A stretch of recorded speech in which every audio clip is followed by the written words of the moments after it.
Merci. La parole maintenant représentant d'un passé trop présent. Monsieur Gomis, Monsieur Piot.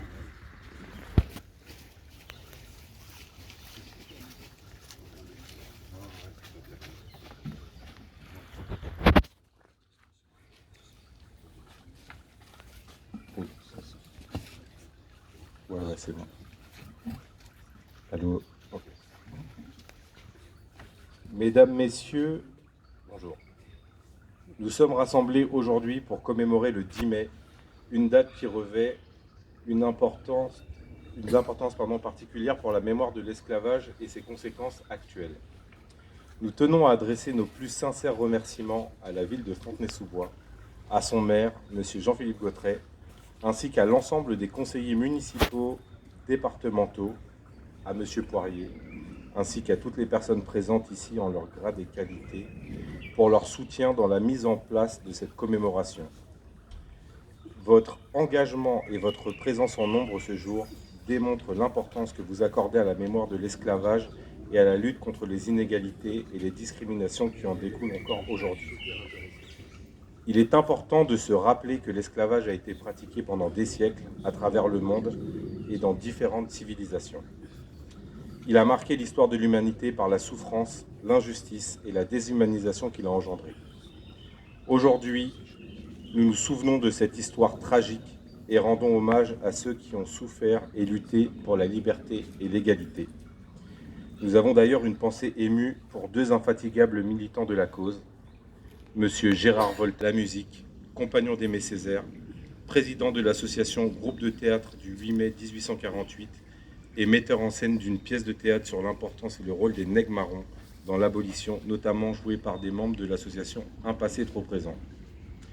Nous souhaitons aussi rendre hommage à l'auteur, égyptologue, chercheur en histoire, spécialiste des sciences et mathématiques africaines et des humanités classiques africaines, chargé de mission à l'UNESCO, Monsieur Jean-Philippe Kalala Omotunde, malheureusement décédé d'une crise cardiaque à l'âge de 55 ans. Pour ces deux grandes figures, nous demandons à l'assistance d'observer un temps de silence. L'esclavage a laissé des cicatrices profondes sur les sociétés et ses conséquences se font encore ressentir aujourd'hui. Les inégalités économiques, écologiques, sociales et politiques qui découlent de cette période sont le reflet de ces séquelles.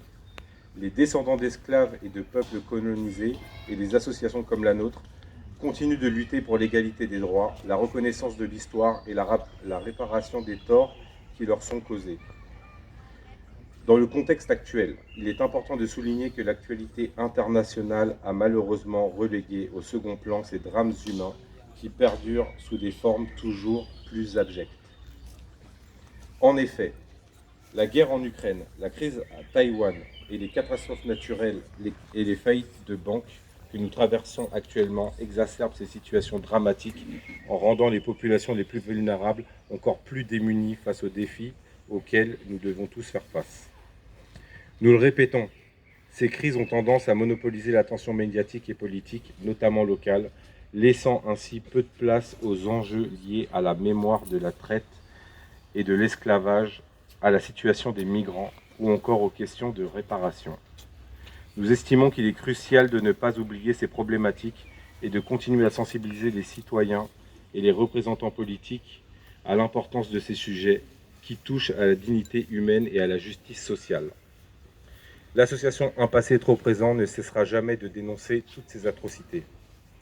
L'adage qui dit « le temps fait bien les choses » ne s'applique pas sur la question de l'esclavage, bien au contraire. La situation des femmes et des hommes à la couleur noire dans le monde se dégrade comme jamais. De la Tunisie en passant par les pays d'Europe de l'Est, la Libye, le Sud-Soudan, l'Inde et la Chine, les conséquences de l'esclavage sur la femme et l'homme noir se font sentir. Nous donnerons ici les exemples les plus criants. En Tunisie, le 10 mars 2023, Amnesty International a dénoncé la vague d'attaques visant les migrants africains noirs en Tunisie suite aux propos racistes et xénophobes tenus par le président tunisien Kais Saied le 21 février dernier. Les autorités tunisiennes sont appelées à enquêter à libérer les migrants détenus arbitrairement et à empêcher les expulsions forcées. Amnesty International a interrogé 20 personnes à Tunis, dont des demandeurs d'asile et des migrants sans papier originaires de plusieurs pays africains. Les témoins ont rapporté des attaques de foule et des violences policières. L'organisation Avocats sans frontières a confirmé qu'au moins 840 Africains noirs ont été arrêtés dans plusieurs villes tunisiennes depuis début février. Les attaques et les violences racistes continuent à ce jour. En Libye, le rapport final de la mission d'enquête indépendante des Nations Unies, publié à Genève le 27 mars dernier, révèle des motifs raisonnables de croire que des viols et des crimes contre l'humanité ont été commis dans plusieurs centres de détention en Libye. Les enquêteurs de l'ONU ont recueilli des témoignages de survivants. Des migrantes subsahariennes ont été régulièrement violées dans des centres de rétention et les grossesses non désirées sont une conséquence courante de ces viols. Les survivantes migrantes sont confrontées à des difficultés pour accéder à des services de gynécologie et de santé reproductive sûrs et adéquats. Les migrants sont toujours systématiquement torturés et les autorités de l'État ont été impliquées dans des violations et des abus. Le rapport souligne que la détérioration de la situation des droits de l'homme en Libye et l'impunité généralisée pour les groupes armés impliqués dans des actes de torture, de détention arbitraire, de traite et des êtres humains et de violences sexuelles sont intolérables. Au Sud-Soudan, de nouveau en proie à la guerre, la population revit les traumatismes du conflit du Darfour. Un groupe d'experts indépendants, toujours des Nations Unies, au Sud-Soudan a accusé plusieurs hauts responsables, dont un gouverneur, d'être impliqués dans de graves atrocités commises contre des civils lors de la guerre qui est en cours. Le gouverneur de l'État et le lieutenant général des forces de défense du peuple sud-soudanais ont été identifiés comme responsables. L'État est également accusé d'être responsable de meurtres, viols et esclavage sexuel à grande échelle. En Inde, le racisme anti-noir est un problème préoccupant qui mérite une attention particulière.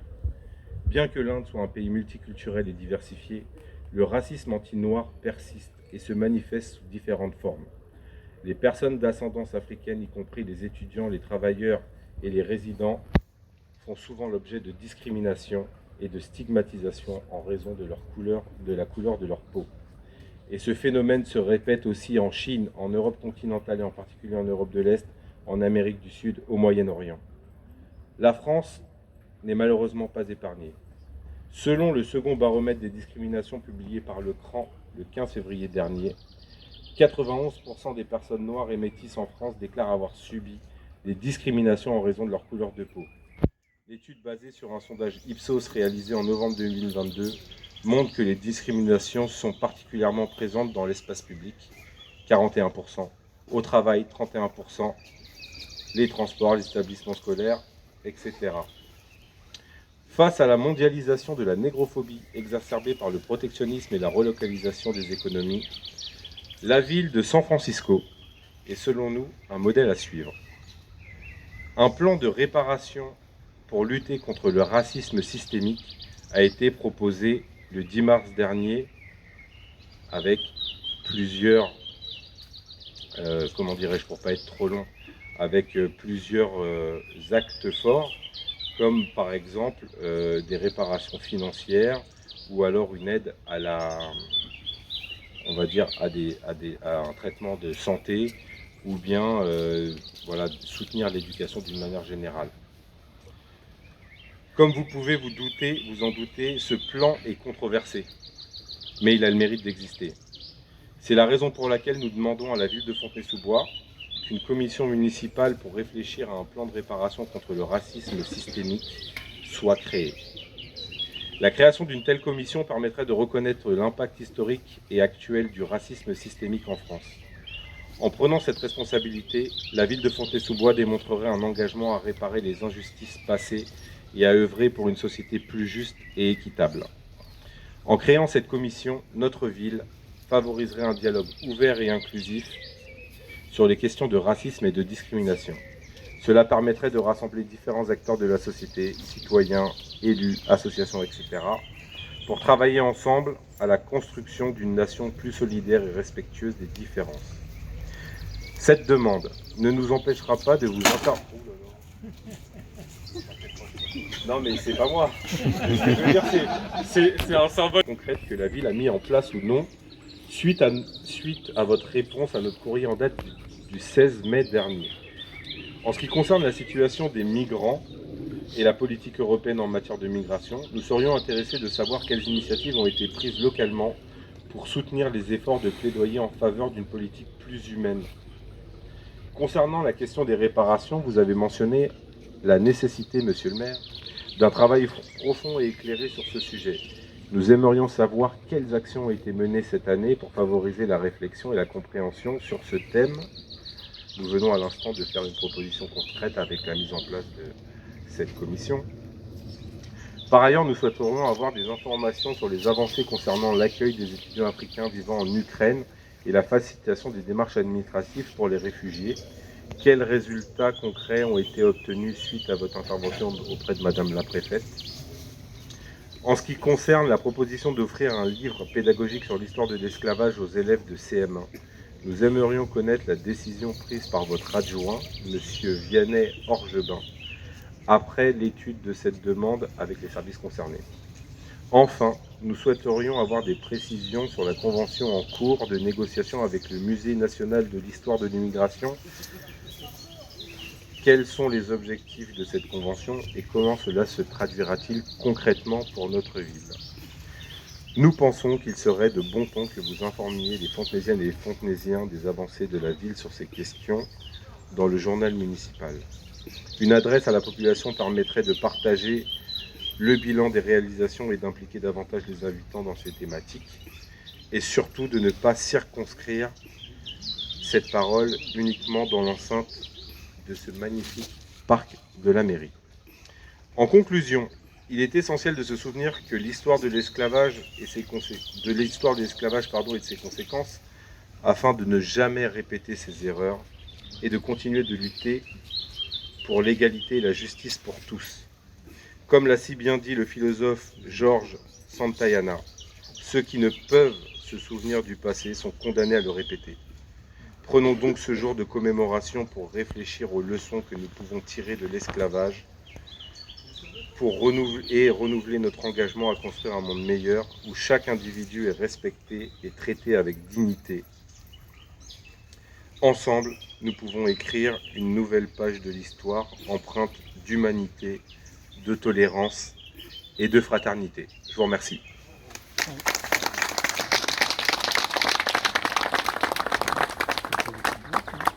Maintenant, passer la parole à Monsieur Dicot, qui souhaitait intervenir pour son association.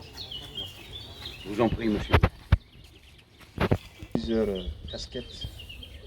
D'abord au nom de notre association qui s'appelle l'association des Haratin de Mauritanie en Europe, qu'on a créée depuis en 2001. En deuxième lieu, au nom du comité de lutte contre l'esclavage et ses séquelles.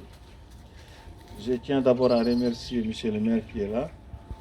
Je remercie toute la ville de Fontenay-sous-Bois. J'espère qu'il y aura assez d'élus comme M. le maire qui seront très compréhensifs, qui vont nous apporter un soutien pareil qu'on a besoin. Parce qu'on en a vraiment besoin dans cette lutte. C'est une lutte qui n'est pas facile. Pour parler de l'esclavage, nous ne parlons pas du passé, nous parlons du présent. Actuellement, nous combattons l'esclavage dans tous les milieux. Et malheureusement, il n'y a pas un milieu social qui est épargné par la pratique de l'esclavage, par les discriminations qui tuent les racines dans l'esclavage et ses pratiques. La plupart, malheureusement, des Africains qui viennent s'installer même en Europe, souvent ont cette sale habitude de prendre des coutumes qu'ils considèrent comme leur culture, qui pratiquent en réalité de l'esclavage. Et malheureusement, même les élus, les régions, beaucoup de financements vont même aller financer certaines associations qui en réalité font de la promotion de l'esclavage au nom de la culture, ce qui est complètement aberrant. Mais malheureusement, s'il n'y a pas beaucoup de gens qui connaissent ces dossiers pour débusquer ces gens-là, ils profitent. Malheureusement, l'esclavage a été pratiqué par tous les peuples. Et fort heureusement, on peut dire que certains continents, certains peuples ont pu quand même s'éloigner de l'esclavage, ont pu un peu lâcher les esclaves. Mais dans des continents comme l'Afrique, les coutumes ont un sens très fort. La pratique est revenue lorsque il y a eu cette pseudo-indépendance donnée aux traditionalistes qui, au lieu de travailler le continent, au lieu de combattre les disparités, ont plutôt ramené des petites guerres, des cultures, des traditions qui sont souvent sur la base, en réalité, de l'esclavage. Donc nous attirons tout simplement l'attention de tout le monde, et surtout des élus. Nous aimerions bien que tous les élus, de toutes les tendances confondues, comprennent que c'est un problème qui est là, même en France. Malgré toutes les lois, malgré tout ce que vous faites, malgré les efforts, l'esclavage est pratiqué même en France. Parce que dans vos communes, peut-être vous ne vous en rendez pas compte, mais il y a même des familles qu'on empêche de se marier sur cette question, en disant que ce n'est pas les mêmes castes, ce n'est pas la même classe, ce n'est pas les mêmes ethnies, etc. Mais en réalité, derrière tout ça, c'est l'esclavage qui est visé. Tel est supérieur à tel. Donc c'est ça aujourd'hui notre combat, même s'il est difficile, même si on est des fois traqué par nos propres pays jusqu'ici, il faut comprendre que c'est un combat sérieux. Et je ne sais pas si vous vous souvenez, il y a très peu de temps, au Mali, on a assassiné nos militants. On a tué en une soirée 4 personnes, sous prétexte que ces personnes refusent d'être des esclaves et que ces personnes sont en train de sensibiliser d'autres à sortir de ces systèmes d'esclavage, de ces systèmes de domination. Donc c'est un problème sérieux. C'est pour cela que je n'arrête pas de remercier Michel le maire, je n'arrête pas de remercier toute l'équipe municipale de Fontenay-sous-Bois. J'espère que vous allez nous aider à convaincre d'autres communes à faire la même chose pour soutenir cette journée, pour aussi faire connaître les mal qu'a pu faire l'esclavage dans le monde, mais aussi qui continue encore, malheureusement, de nos jours. Je vous remercie.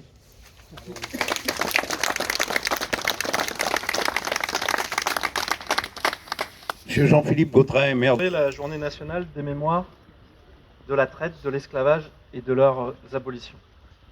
Décrétée en 2006 sous la présidence de Jacques Chirac, cette journée de commémoration fait suite à l'adoption de la loi Taubira au Parlement en 2001. Je souhaite d'ailleurs revenir quelques instants sur cette loi qui a une portée symbolique très forte puisqu'elle permit la reconnaissance par la République française de la traite et de l'esclavage en tant que crime contre l'humanité.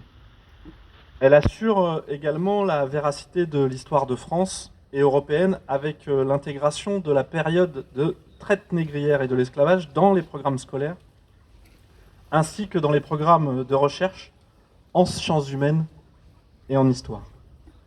Autrefois tabou, il s'agit d'une avancée majeure, notamment pour nos enfants et les prochaines générations qui se doivent de connaître l'histoire et la construction de notre pays dans son ensemble. On peut aujourd'hui idéaliser cette période en oubliant les terribles conséquences que la colonisation a engendrées. À l'échelle internationale, cette loi permet à la France d'être le premier État à reconnaître ces siècles d'esclavage comme crimes contre l'humanité. Aujourd'hui, nous honorons les populations africaines, amérindiennes, malgaches, indiennes, qui ont été exploitées à des fins commerciales entre le XVe et le XIXe siècle. Instaurée en 1642 par la monarchie de Louis XIII, ce sont femmes, hommes et enfants du continent africain qui sont arrachés de leurs terres et de leurs familles. En 1685, Louis XIV légifère et édicte le Code noir afin d'effacer toute forme d'humanité à des millions de personnes. Son article 44 va notamment les dénier de tout droit juridique et les ériger comme des biens meubles que l'on peut posséder, vendre ou échanger. Afin de justifier la brutalité de la colonisation, d'autres articles légitimeront le châtiment corporel et la peine de mort. Cette époque sera marquée par l'essor du commerce triangulaire entre la métropole, l'Afrique et les Antilles. Le développement économique justifiera les conditions barbares sur les navires malgré un taux de mortalité de 14% en moyenne. Femmes, hommes et enfants seront exploités pour assurer un travail cruel que plus personne ne souhaitait réaliser. C'est l'époque de l'émergence d'un système capitaliste qui ne se soucie que du profit en occultant toute dignité aux populations oppressées. La domination du capital a créé et crée encore une masse d'exploités qui ne sera source d'enrichissement que pour la bourgeoisie. Ce commerce triangulaire sera à son apogée au XVIIIe siècle, faisant du Royaume de France le premier exportateur mondial de sucre, de café, de coton et de pétrole. Cette commémoration fait sens aujourd'hui car on ne peut justifier la puissance commerciale de la France sans tenir compte de la barbarie que sa construction a engendrée. En parallèle, de nombreux philosophes et intellectuels se sont attelés à la question de l'abolition de l'esclavage et de la traite négrière. Cet achat est un négoce qui viole la religion, la morale, les lois naturelles et tous les droits de la nature humaine. D'un autre côté, aucun homme n'a droit de les acheter ou de s'en rendre le maître. Les hommes et leur liberté ne sont point un objet de commerce. Ils ne peuvent être ni vendus, ni achetés, ni payés à aucun prix. Un homme dont l'esclave prend la fuite ne doit s'en prendre qu'à lui-même, puisqu'il avait acquis à prix d'argent une marchandise illicite et dont l'acquisition lui était interdite par toutes les lois de l'humanité. Cette citation de Louis de Jaucourt, médecin, philosophe et homme de lettres, provient d'un article inscrit dans l'encyclopédie de Diderot et d'Alembert, qui sera source de nombreux débats. En parallèle du travail intellectuel mené par les Lumières, plusieurs organisations anti-esclavagistes voient le jour tant en métropole que sur les territoires colonisés. Mais malgré la publication de nombreux écrits et l'émergence de plusieurs mouvements sociaux, il faudra attendre la constituante du 28 septembre 1792 et le décret d'émancipation et d'abolition de l'esclavage étendu aux colonies françaises, adopté par Robespierre et les membres de la Convention 2 ans plus tard. Néanmoins, cette abolition fut de courte durée puisqu'en 1802, Napoléon Bonaparte rétablit une politique esclavagiste et s'engage dans une lourde répression dans les colonies françaises. Toussaint Louverture, figure de la révolution des esclaves à Haïti, sera d'ailleurs arrêté et finira ses jours dans des conditions d'incarcération atroces. L'évolution de la société de capitalisme conduit à davantage d'exploitation des êtres humains. Cette exploitation, c'est la volonté des colons et d'un régime en expansion de pressurer la condition des droits humains. La fin de la monarchie avec la proclamation de la Deuxième République entraînera une véritable libération des peuples. La République n'entend plus faire de distinction dans la famille humaine. Elle n'exclut personne de son immortelle devise « Liberté, égalité, fraternité », disait Victor Schœlcher. Il ajoute « Disons-nous et disons à nos enfants que tant qu'il restera un esclave sur la surface de la terre, l'asservissement de cet homme est une injure permanente faite à la race humaine tout entière. » Ce dernier, qui consacra sa vie à la lutte contre l'esclavage et à la réforme de l'empire colonial, fera promulguer le décret du 27 avril 1848 qui abolit définitivement l'esclavage en France. Aujourd'hui, nous commémorons la mémoire de plus de 11 millions de personnes déportées comme des animaux qui ont été assujettis à une entreprise de déshumanisation. Si le combat de l'abolition est en grande partie achevé, l'histoire ne disparaît pas et la lutte est encore loin d'être terminée. D'après le rapport de plusieurs agences de l'ONU, près de 50 millions de personnes à travers le monde seraient soumises à une forme d'esclavage moderne. Reconnaître ces siècles d'asservissement est un travail de mémoire qui se doit d'être respecté et concrétisé, notamment pour développer une conscience collective autour de valeurs communes, le respect de la dignité humaine et la liberté de toutes et tous. Car vivre dans un monde de paix, de fraternité et de tolérance doit être une aspiration universelle.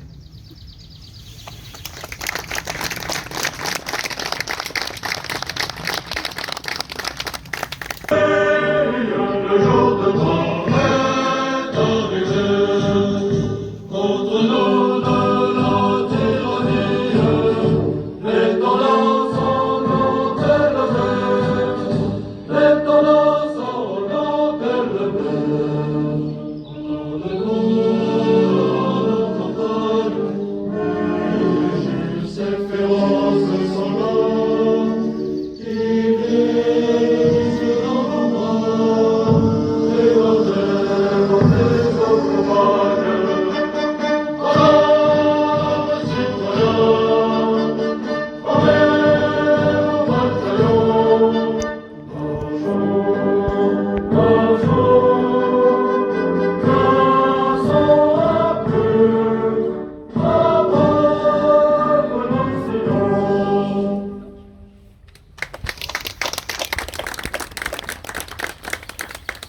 Avant que nous regagnions l'hôtel de ville pour prendre le verre de l'amitié, je voudrais signaler que dimanche, au Parc des Épivants, Un Passé Trop Présent organise son traditionnel festival de musique avec de nombreux artistes. Donc j'invite tout le monde à venir dimanche au Parc des Épivants.